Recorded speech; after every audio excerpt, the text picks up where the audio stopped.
Every year, we do an information needs assessment. We want to be able to target our journalism to the areas where Detroiters have the most need and where the information gaps and accountability gaps are the biggest. In the past, we've found that housing, utilities, and transportation are big areas of need. We're finding that again this year, and we're also finding that economic security is something that people are really wondering about and feeling like they need more support with. Outlier is unique to the industry because what Sarah's original question was in the founding is, how do we get information into the hands of people who need information as a way to make decisions as a utility? This year, we're doing documentaries on the bus for the second year in a row. Transportation is one of Detroiters' biggest needs. It's a huge information gap, service gap, accountability gap. And last year we put documenters on the bus for more than 40 hours to make sure the buses were running on time, to see if what we were hearing from the Department of Transportation was actually true, and to figure out what other needs people had when they were taking public transportation to get around the city.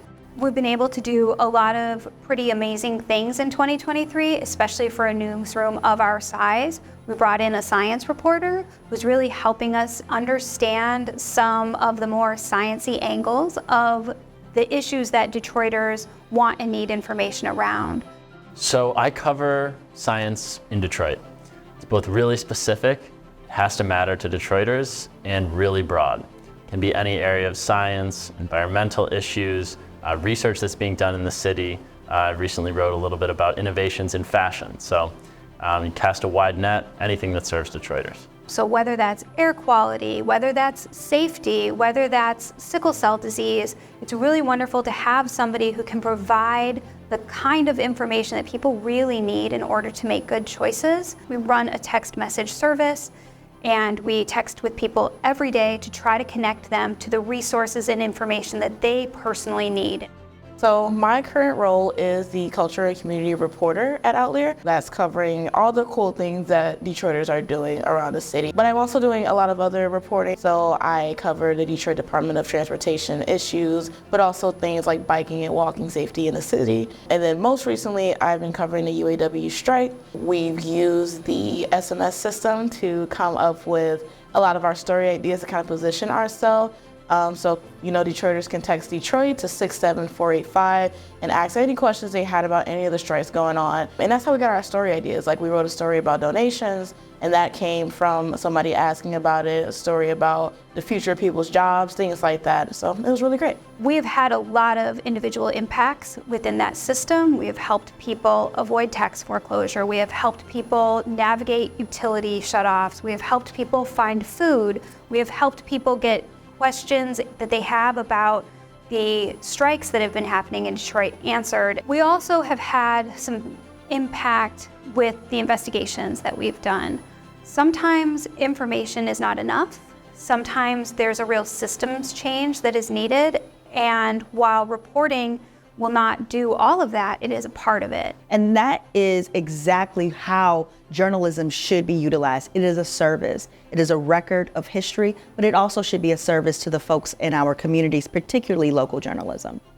I'm also excited that we've launched an Outlier Collective. So the Outlier Collective is a membership program that isn't about who can afford to pay for the news, but about how people can participate in news production in many ways. We bring people in and say, how can we better serve you, Detroiters, members of the Outlier Collective?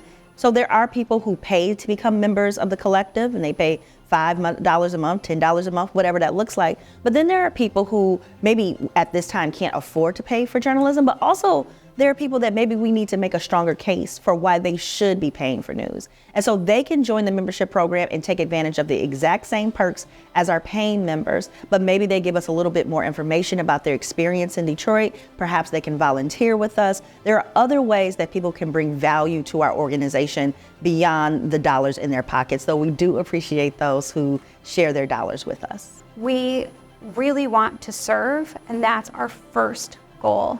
And that is also true with the Outlier Collective. Our collaborative model here in Detroit, we run a collaborative that has 8 other newsroom partners, including TV and radio. That is a pretty unique experience from most other markets. We really think that the future of journalism is deeply collaborative, and that as we are successful, our partners are also successful. So Outlier really is an organization that deeply believes that together we all win, and that is very different than what has happened in most of media before this, where competition was sort of the driving force. We know that in order for all of us to exist and be successful, the health of those organizations has to be paramount to each other.